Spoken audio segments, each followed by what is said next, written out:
everybody, my name is Amanda and today I have a very exciting video to share with you guys. And if this is your first time watching me, my name is Amanda, like I said, and I just finished my first year of English literature at Glasgow University, and I'm now back in Sweden, and I feel like it's time to reflect on my first year of university. Expectations, living, economy, motivation, that sort of thing. And this video will cover most things. I'm going to try to keep it still short and concise because I could ramble on about this for years. But I thought that I would keep it quite short and concise, and you guys can ask questions in the comments if you have any. I would love to answer them. And yes, if you have not subscribed, please consider doing so, and let's get into the video. So I moved to Glasgow in September of 2016, which is last year, and I finished freshers year in May this year, 2017, and I will be going on to my next year in the autumn. And I lived in student accommodation, I lived in private accommodation, I lived with Unite students, and I really enjoyed it. I mean, there were some ups and downs, of course. I did enjoy most of my time in student halls, and I met one of my best friends and flatmates, Beth, in there, and I wouldn't give that up for anything. So it was what it was. It was a normal student accommodation, and I think student accommodation is a good way to live your first year at university because you do meet new people and that sort of thing. So like I said, I study English literature as my main degree, and I also take two outside courses. I take comparative literature and I take English language, which I will be dropping after this year. And I must say that it's been an interesting year because I have enjoyed some classes more than others, and I've enjoyed some aspects of some classes more than other aspects in that class. And English literature, if we're gonna start there, has been really interesting, and I had quite a solid foundation from taking English in the IB diploma program, and I must say that quite a lot of that was repeated at first year at university, but I've of course also learned so many new things. The first semester was focused on poetry, while the second semester was focused on novels, and I enjoyed the second semester a lot more than the first because I'm just not a big fan of poetry in that sense, and I prefer discussing novels over poetry. So I feel like I am really enjoying my degree. And if we then talk about comparative literature, I've been enjoying that one really much as well.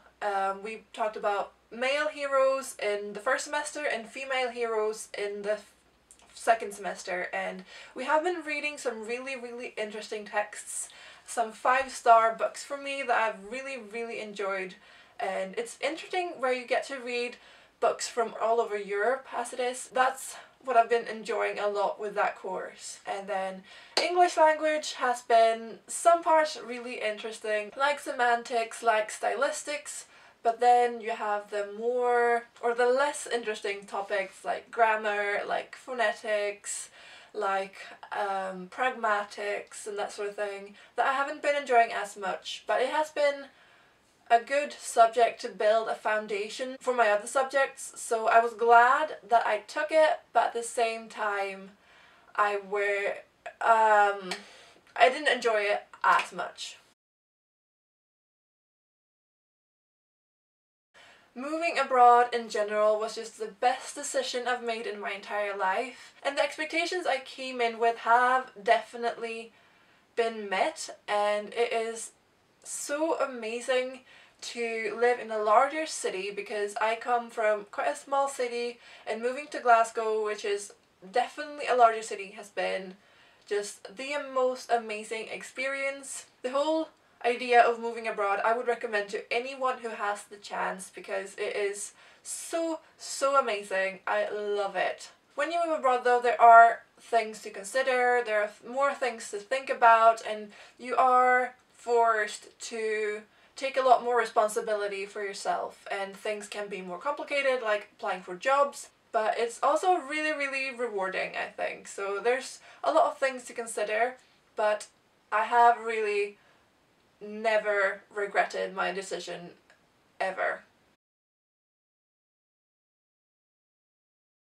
One thing that I would like to touch upon is motivation though. I didn't take a gap year like that, like most Swedes do. Like almost all of my friends, like the great majority of my friends have taken a gap year. They have gone traveling, they have been working and that sort of thing, and just they've gotten away from school a bit, and I didn't think that I needed that, and I'm glad I didn't take a gap year.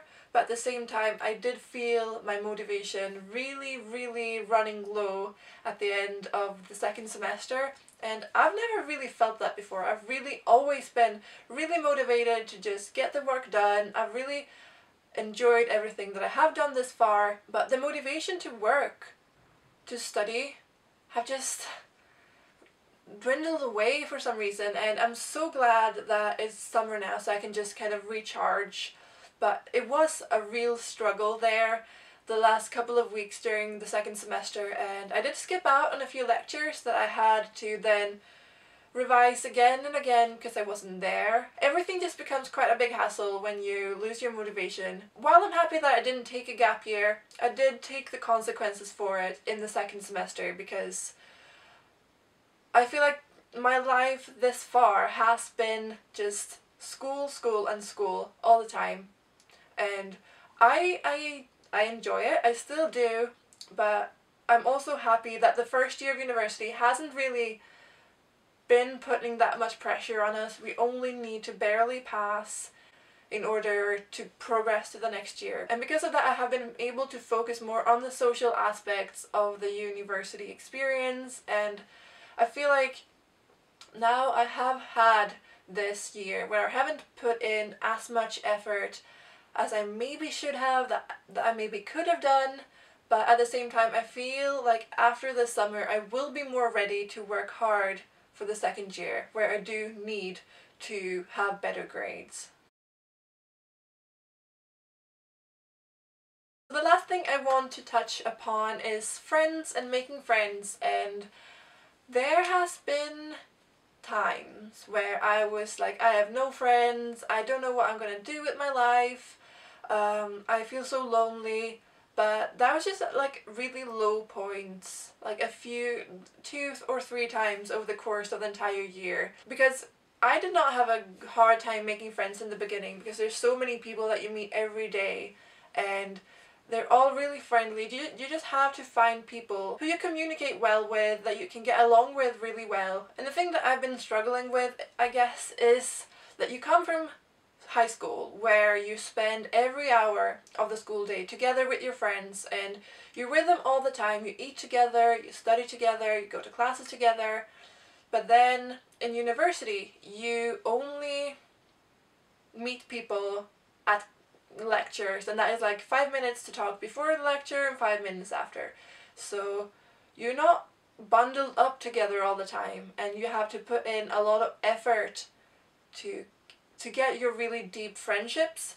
And that's what I've been struggling with, I think, to really find those deeper connections, because I have a lot of friends that I meet almost every day, but in order to really consolidate those relationships, I feel like I need to put in more effort to go for lunch, go to study together, just hang out. In school, you're forced to do that all the time since you're in school together. But at university, everyone goes to lectures and then they probably go home. And I guess that's when I felt like I didn't really have any meaningful, deeper relationships with people. The second semester was a lot better that way, and that might be because you kind of get used to the place, because in the first semester everything is so new and everything is just all over the place, and I think things settle down the more time you spend there. But at the same time, I feel like the second semester was a lot better for me, just friendship wise and that sort of thing, because I didn't have those moments where I felt so lonely because I had no one to spend time with, because I had made the effort and therefore other people would also make the effort to meet up and do things. So the second semester was a lot better friendship-wise. And if you're in university and if you're starting university and you feel like your first semester you don't really make those meaningful friendships, just give it time. Just put in a bit more effort and you'll see that you'll get rewarded by having stronger connections and stronger friendships, because it might feel like you don't have any friends, like you don't have, you're just so lonely, but it will get better. I know that from personal experience now, and you'll get through it. It will get better. So I think that's where I'm going to stop this video, and I hope you enjoyed it. And if you have any questions, leave them in the comment section below. Please tell me about your own freshers experience if you're at university at the moment, because I would love to know if I'm the only one who felt this way. And if there's enough questions for it, I'll make another video about talking about other things. But yeah, I think that will be it for now. And if you enjoyed this video, please give it a big thumbs up, because that would help me know that you enjoyed it. And I will see all of you guys in my next video. Have a really good one. Bye.